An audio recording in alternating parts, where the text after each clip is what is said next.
Älä nyt! Eka tuomari! Kato siitä tuo. Saastana mua. Luki se ensinkin tässä on silti. Peripelillä hyvä jätkä. Hyvä jätkä. Hyvä jätkä. Sitä tuo tasapainoinen oti. Kyllä. Oti.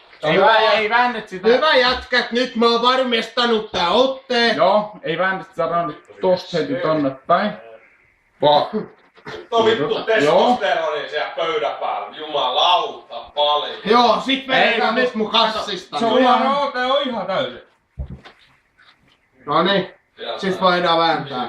Vai nyt? Nyt väännetään. Saatana hurjasti väännetään. Oi. Ei mut vittu pöytäni taas liikkuu. Tää pitäis kestää kyllä. Tässä sanottiin, että tää kantaa 500 kilogrammaa tää pöytä. Niskoote! Heti, kato. Ei jumalauta. Ei tota ei lasketa. Niskaote!